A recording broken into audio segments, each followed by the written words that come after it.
Working up a tree on the ground can be a calming experience, but what happens when it doesn't go exactly right and the tree hangs up?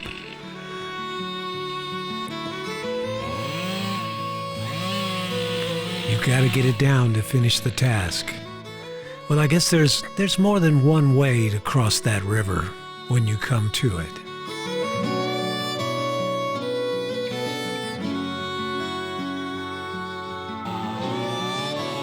Many times we use offset cuts or straight cuts through to be able to sever a log or a limb.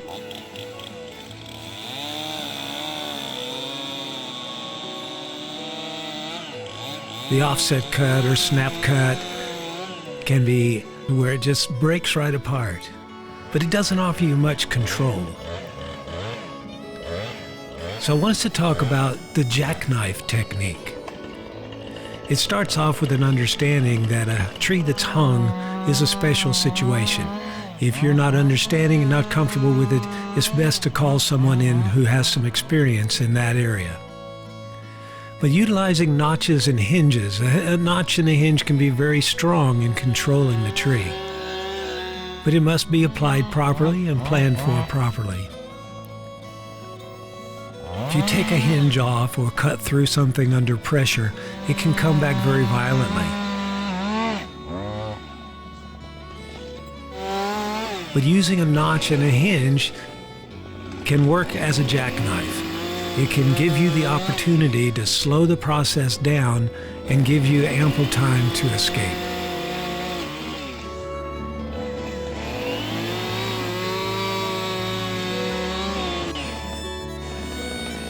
Taking small pieces from the butt end of a hung tree, whether on a line or on another tree or another object, utilize a good face notch that allows enough movement and an undercut hinge that's going to give you an ability to steer in the direction that you have it notched. You don't have to jerk your saw out. That tension side is opening up.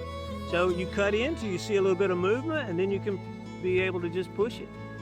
Don't jerk it. You don't want to jerk it. You want to push it.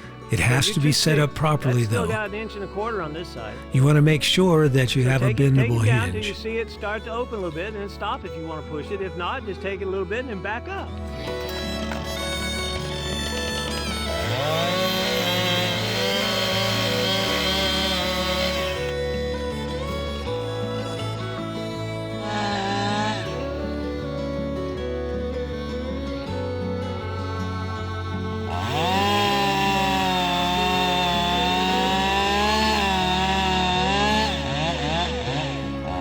You want to thin the hinge properly. If it's too thick, it's not going to bend. It's not going to work.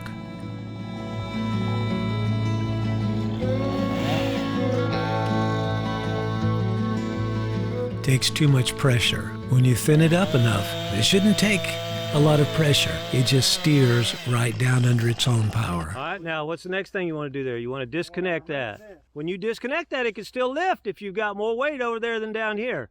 So you want to be cautious as you take that apart that you're in the right position and can move. You got about a 3/4 inch hinge across there, take the hinge off. And where are you going to go should it start to go the wrong direction? If it comes this way, where do you want to go? See, yeah, if the tree starts falling, you go under the line, away from it. Yeah. But I mean, you're in good shape. All you got to do is walk it around to the right now. It'll come right down.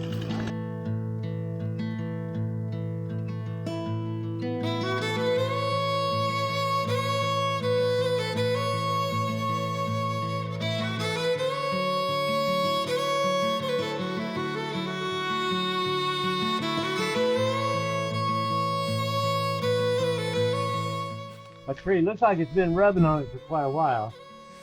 And so could be some weakness up there. This tree here, I don't know how strong it is. Everything else, we've got one dead one over there.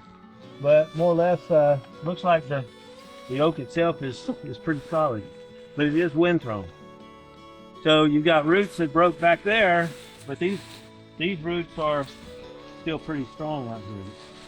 So that's the first thing we have to try to do is to notch this and back cut to see if that root ball will go back to its original position. Then we take the hinge off of it.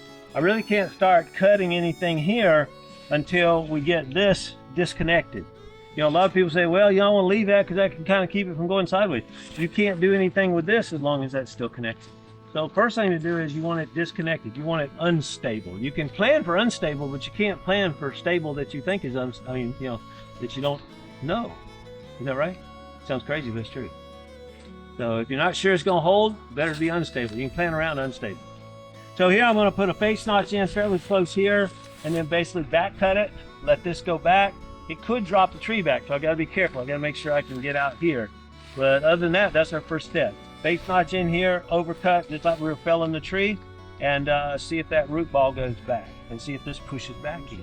It's going to more or less, just like if it were standing, it's over here, it's going to let this stump go back to its original position. Then we'll have to take the hinge off of it. Okay? Have to watch it coming backwards too.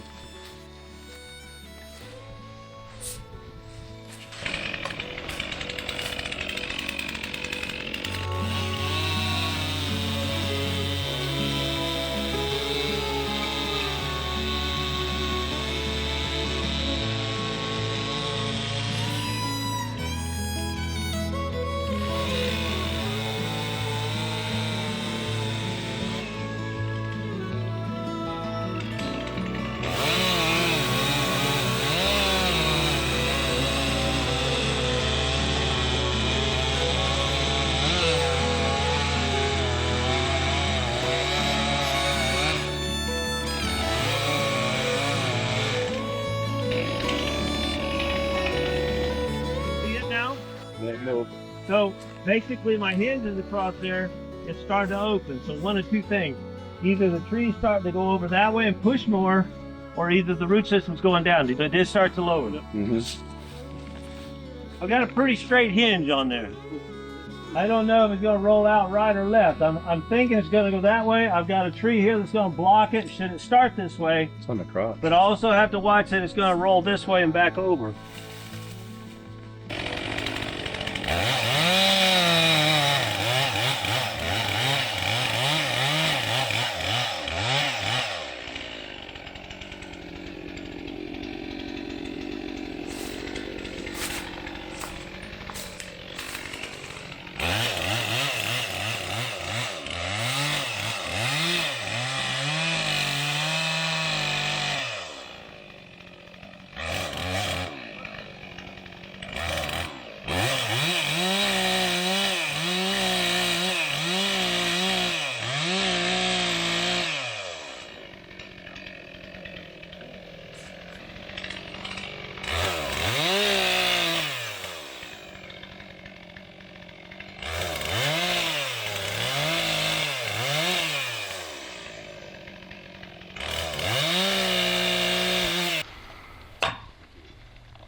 But there's no escape necessarily from that deal. So, kind of bad with it up on the angle like this, but basically what I do now is I have compression where? Bottom or top? Top. Top. So I put a notch in the top. I'm going to use a bore cut. I'm going to bore through, I'm going to cut down and see if I can get that to hinge this way.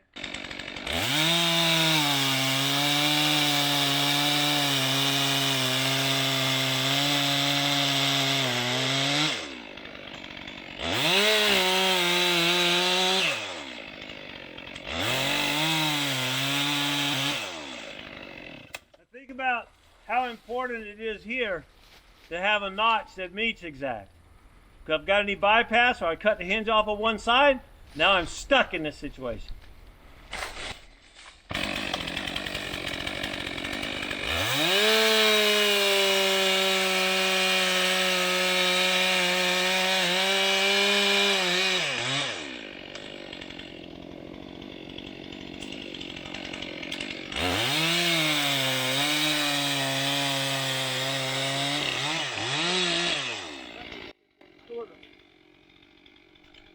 I've got extra paint movement here going that way.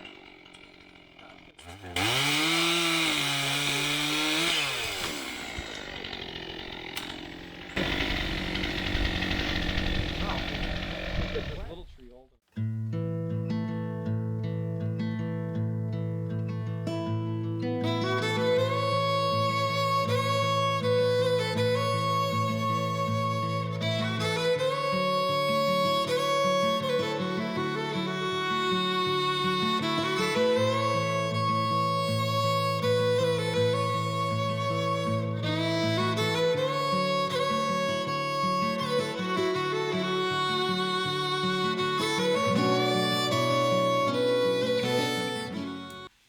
Let's review some basics. First of all, your notch should be established open enough to allow the material to move as far as necessary, as far as you need it. A good notch is so important. The back cut to establish the hinge should be parallel to that face notch, making sure that you don't remove the hinge. You just weaken until the material can move. You want to leave a good hinge. Too thick a hinge, though, will not bend, so the hinge must be thin enough to move. Now don't cut your hinge off now, just thin it out.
A little planning and a little practice, the hinge can be used in a lot of situations to give yourself escape time and maintain control of the materials.